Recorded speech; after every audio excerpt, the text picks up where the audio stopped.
Welcome back everyone. Today I'm going to be talking about the books that I've been reading this month. It's been a very productive month for Jane Austen. I've actually managed to finish 3 of her books this month, mainly because I'd almost finished 2 of them and it was just a matter of finishing them off.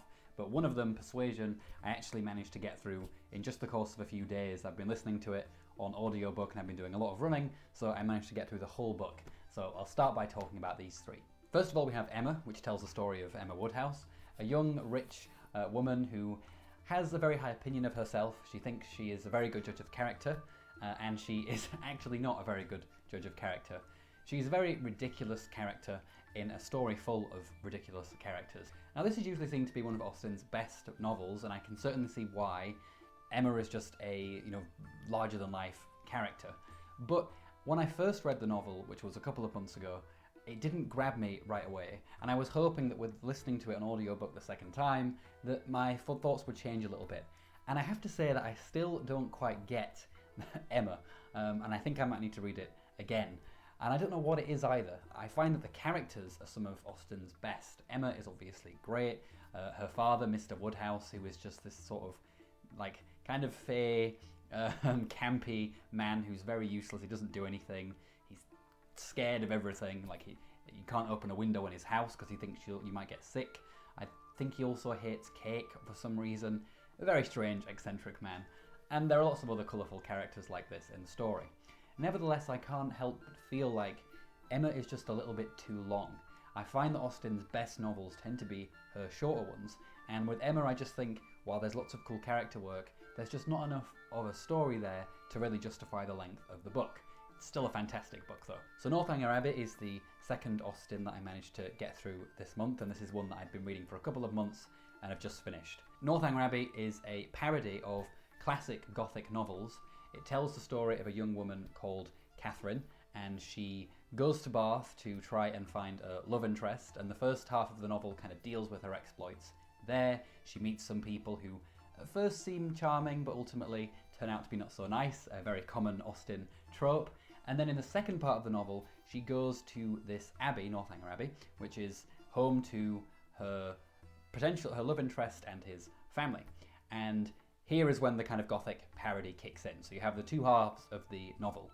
I think this is a very good book, and I think it's a pretty good introduction to Austen because it's quite light, it's not heavy going, in a way that I think Emma is a little bit heavy going at times. It's also very short. I enjoy it. I think it's a great read. When I first read this, I don't think I'd actually read any of those classic Gothic novels. I might have, but I don't remember if I did. Whereas I have since read Anne Radcliffe's Mysteries of Udolpho and The Italian, and so it was nice to, having read those, then read this and kind of get the references a little bit more than I did on the first read. So that's something that I would recommend if you just want a little bit of extra appreciation for the book. But also, it's not the kind of parody where it's so deep that you need to have that back knowledge. You don't need to have it. Just a general sense of what Gothic literature is should certainly serve for you to get the jokes. One thing that I would say is a criticism of the novel this time around, I didn't think this as much when I first read it, but I do feel like the 2 halves, I don't know how well they go together, and I feel like maybe there's a little bit too much in the first half, and I kind of wanted a bit more of that Gothic stuff from the second half, because when I was remembering this book as I was just about to read it for the second time, I thought that there was a lot more of the Gothic stuff, but it's actually quite, there's not that much there. So it would be nice, I think, to have had a bit more of that, but still a very good Austen and a pretty good one for a first timer as well. But lastly we have Persuasion, which I'm glad I managed to read again for the second time, especially after having watched that terrible film version, and now I'm able to appreciate even more just how bad that adaptation was. But Persuasion might just be my favourite Austen. I think it's such a good book. It tells the story of Anne Elliot, a young woman who, well, she's not so young now, she's 27, still young, but not young. She made a bad decision in her romantic life. She had a man that she could have chosen, but she was persuaded out of marrying him because he's of a lower class than her. And the story follows him coming back into her life and them slowly reconciling, or perhaps not reconciling, as other love interests also crop up throughout the story. I think this is a very good Austen book. I really like how concise it is. As I said earlier, one of the things that I found with Emma, and even Mansfield Park, which I also really like, is that they're just a little bit too long, and with Persuasion, it's just so tight of a story. there's not a single chapter that feels like you could have cut this. You know, it feels really compact, concise.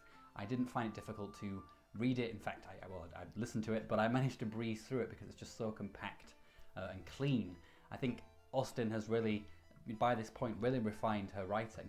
Another thing that I really like about the book is that even though it has the Austen comedy to it, it also has this sense of sadness and loss, because after all, Anne has made this mistake, and it is a slightly more reflective story than some of her earlier works.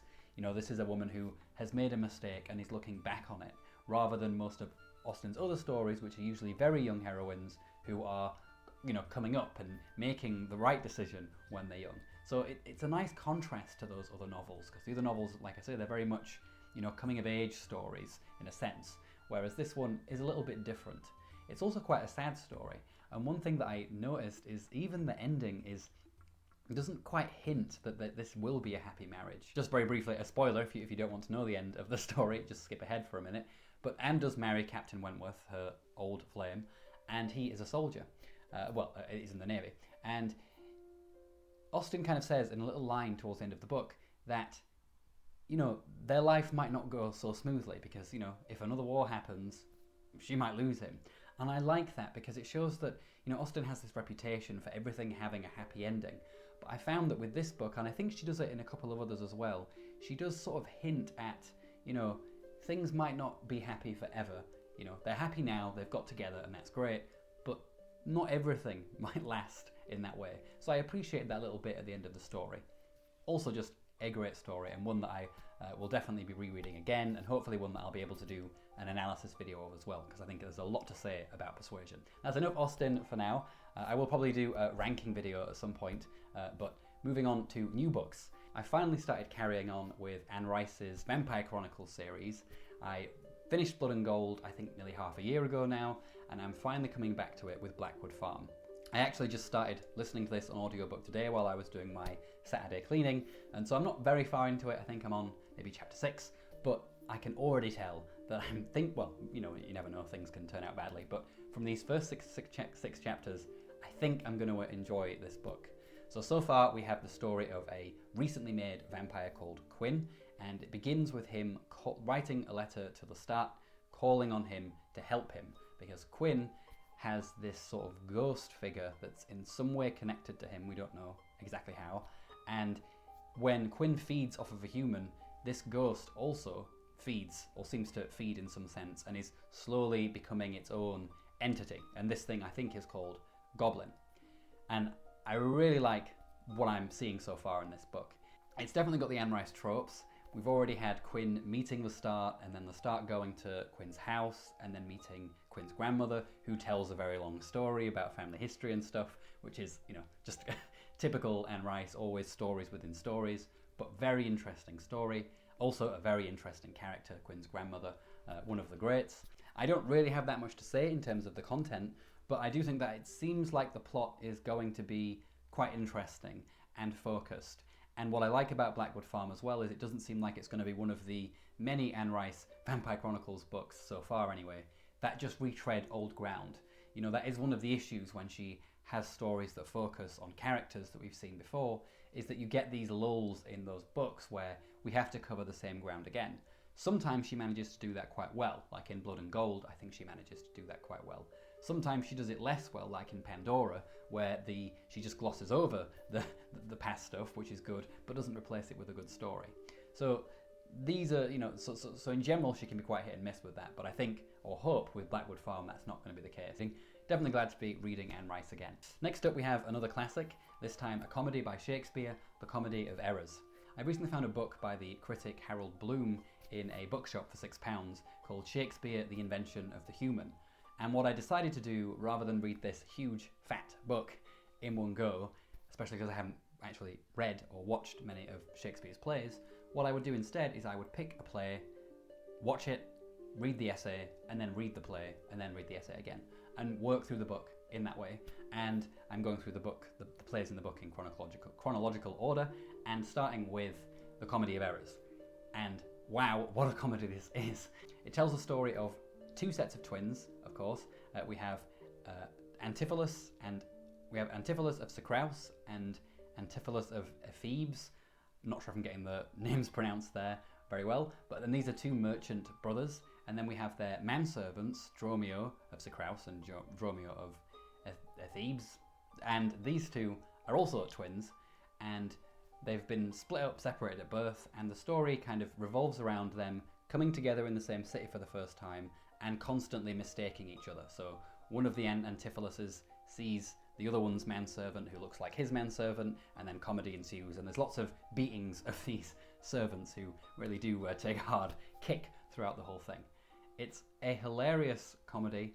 I really enjoyed the production that I watched. It was a BBC production from, I think, the 80s or something, and it was really great. I think I got it on Digital Theatre Live, so if any of you have that, you should check it out if you haven't. It's one of the rare comedies where it really did make me laugh, and I really enjoyed it throughout. It didn't have any lulls. I just thought it was really tight, really cleanly written, and yes, the conceit is a bit silly. You know, fair enough that the twins look like each other, but they're also wearing the same clothes on the same day.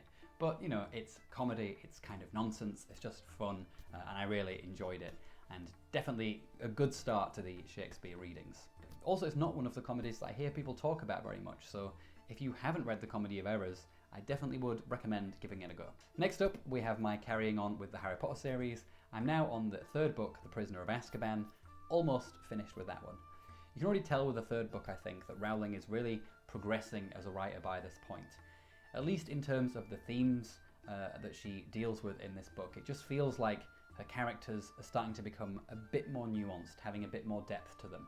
You know, Ron isn't just comic relief anymore, and Hermione's not just a little nerd, although of course they still have those qualities. You know, Rowling really starts to get into their relationships a bit more in this book.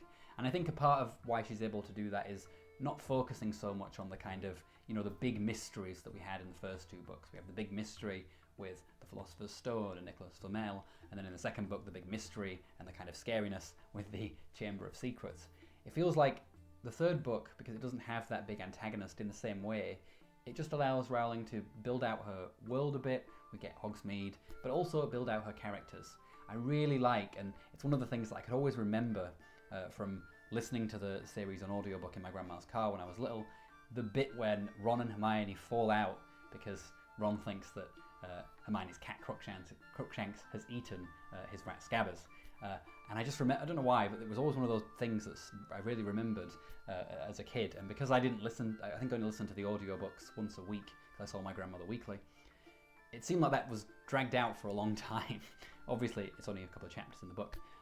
But yeah, I really enjoyed rereading that and having those kind of memories triggered again. I also like the way that Rowling is slowly expanding more of the world as well. I already mentioned Hogsmeade, but you also have the Dementors in here as well.